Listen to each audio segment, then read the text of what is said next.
Ada yang lagi bikin sarapan, siap-siap menemani keluarga, ada juga nih pasti.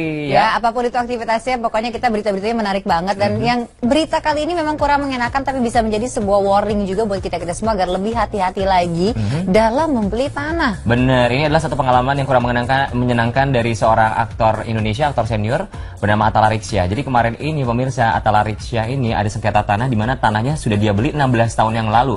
Tapi kemudian ada yang mengklaim tanah ini miliknya. 16 tahun loh, itu katanya sudah dibangun rumah, sudah ditempati. Itu kira-kira gimana dong urusannya? Ini jauh sebelum dia menikah dengan istrinya yang sekarang ya. Jadi kita akan melihat seperti apa nih perkembangannya dan kira-kira titik temunya dengan si orang yang mengklaim dia memiliki sertifikat atas tanah ini seperti apa ya? Selengkapnya di Insert Pagi.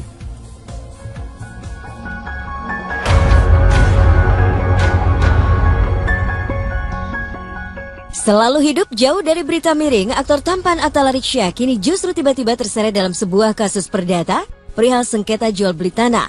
Hal itu bermula ketika suami dari aktris Tsania Marwa tersebut didatangi oleh seseorang yang mengaku juga mempunyai bukti kepemilikan tanah yang dimiliki oleh Atta Laryxia di kawasan Cibinong, Bogor. Lalu sebenarnya seperti apakah kronologis serta cerita lengkap perihal sengketa tersebut?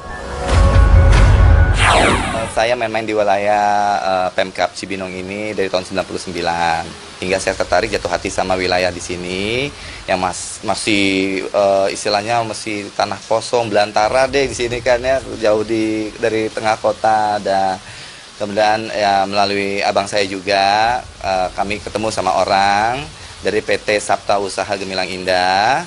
Nah, bahwa mereka memiliki sebidang tanah yang mau dijual. Saat itu direkturnya Nisyudia, ya, Ayusra.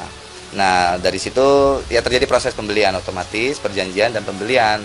Nah, dari tahun tersebut, dari tahun 2000 itu saya mulai proses dong surat-surat karena tanah sudah lunas segala macam, bikin proses surat-surat akte jual belinya, ke proses ya, ke proses.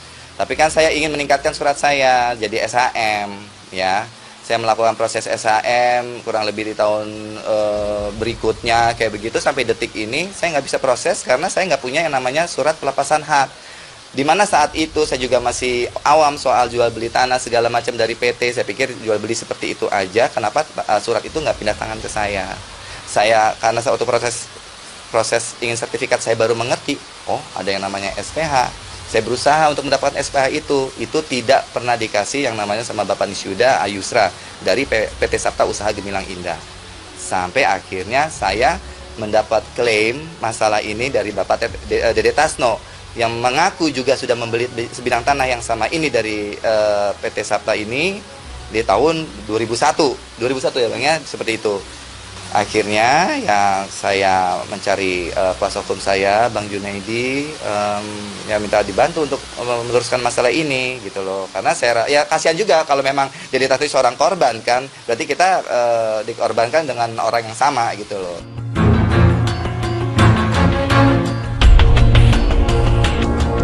Tak hanya masalah hak milik ganda, rupanya dari total beli 7.300 hektar tanah yang telah dilunasi Atta Laryxia, ada sekitar 2.000 hektar yang hingga kini diakui belum berada di bawah hak kepemilikan Atta Laryxia. Kekhawatiran ayah dua anak ini pun semakin bertambah, lantaran hak kepemilikan dirinya atas ribuan hektar tanah tersebut bisa saja terancam gugur jika Atta Laryxia tak bisa menunjukkan salah satu berkas yang diakui belum ia terima dari pihak penjual. Kebetulan saya sendiri, kebetulan ada abang saya, dia cuma perantara saja.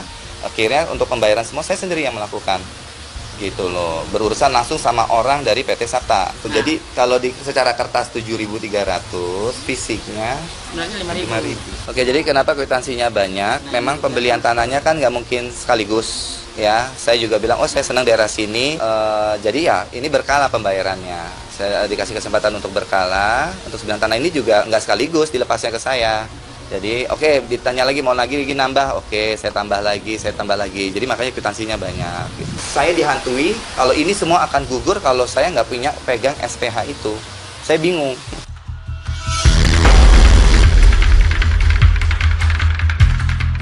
Telah melakukan transaksi jual beli serta membangun rumah di tanah tersebut sejak belasan tahun lalu, Atta Laryxia memang merasa cukup heran dan tak habis pikir.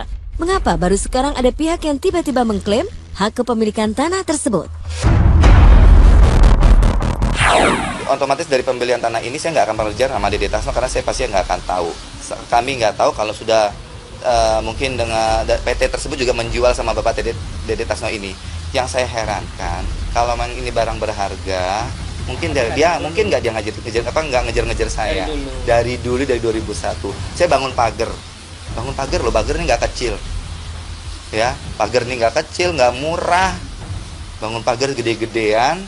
Kok nggak pernah ketemu, ini kan arealnya gede, kok bisa nggak ketemu saya? Nggak mungkin, saya sudah berdomisili di sini dari tahun 2003. Walaupun saya masih numpang sama rumah abang saya, kebetulan bertetangga dari wilayah sini, dari tanah ini. Nah, saya baru bangun dari 4 tahun yang lalu, saya bangun, baru ini turun semua. Oh gitu, jadi ini mengherankan buat saya.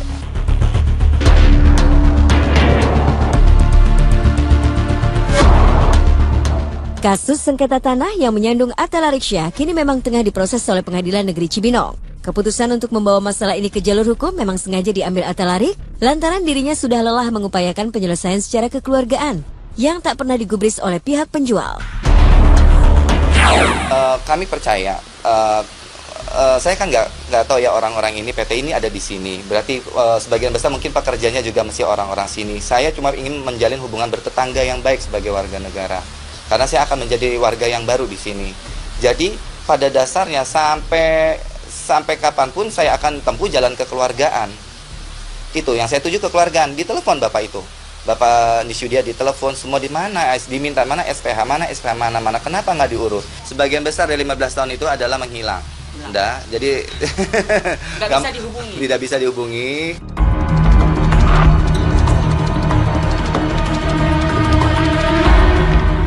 Meski merasa sedih dan menyesal bisa tersandung masalah akibat keputusannya melakukan transaksi tanpa didampingi pihak yang paham akan pengetahuan perihal jual beli tanah, Atta Larik tetap berusaha bijak serta berusaha memetik hikmah dan pembelajaran positif dari musibah ini. Ini saya ambil hikmahnya saja sebagai public figure, saya bisa menjadi contoh soal yang baik untuk seluruh warga negara Indonesia. Ya, apalagi yang awam sama hukum, awam sama urusan pertanahan, ya berhati-hati. Saya ingin pemirsa semuanya menyaksikan aja persidangan ini karena biar sama-sama pintar. Saya ingin belajar dari kasus ini. Semoga banyak orang yang tidak mengalami yang seperti saya, kasihan gitu. Ya, saya mengharap ya masih ada kebaikan buat saya dari Yang Maha Kuasa khususnya. Saya optimis sama pengadilan, mudah-mudahan kami dimenangkan, melihat dengan bukti-bukti yang ada. Itu saja harapan saya.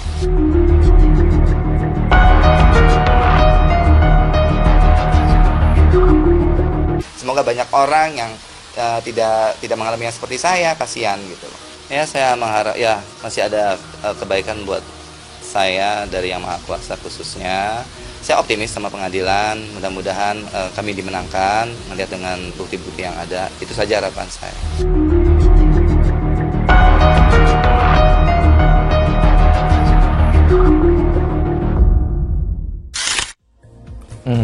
Cukup pelik ya permasalahannya dan selain permasalahannya kita agak sempat shock dengan jumlah tanah yang dimilikinya luar biasa. Itu kayaknya butuh konfirmasi lagi, 7.000 meter apa 7.000 hektar. Tapi ini luas tanah yang sangat luar biasa ini pemirsa, kalau kita lihat memang daerahnya juga di kanan kirinya kayaknya sepi, nggak ada tetangganya, tanah dia semua sepertinya ya. Tapi kita doakan yang terbaik untuk seorang Atta Lareksya. Semoga masalahnya ini bisa menemukan titik terang. Soalnya kalau kita lihat sekarang Atta Lareksya beda loh sama zaman dulu ketika waktu masih jadi model, kita lihat berwarna, kemudian juga segar. Kalau sekarang agak sedikit sendu mungkin ada masalah. Ya, makanya harus kembali berwarna mungkin. Ya, kamu ngasih tips fashion buat dia ya. Pakai baju berwarna seperti yang tadi lebih kelihatan segar, lebih cocok. Mungkin mengenakan busana itu yang mau klaim tanahnya langsung sebalik berputar ya. Langsung pose ya. Baik pemirsa, selanjutnya kita akan melihat ada berita bahagia dari seorang perempuan. Dia adalah basis band kenamaan di Indonesia yang baru melahirkan putranya pertama. Yes, selamat kepada Chua yang akhirnya sudah melahirkan dari teman-temannya. Datang juga seorang anak laki-laki katanya. Laki-laki namanya panjang banget. Terus saking panjangnya nanti aja ya habis kompleknya kita sebutkan ya. Soalnya nggak hafal nih pemirsa, harus hafalin dulu panjang katanya. Tapi yang pasti kita happy-happy banget ya untuk Chua dan keluarganya ya. Sesaat lagi tentunya hanya di Insert Pagi.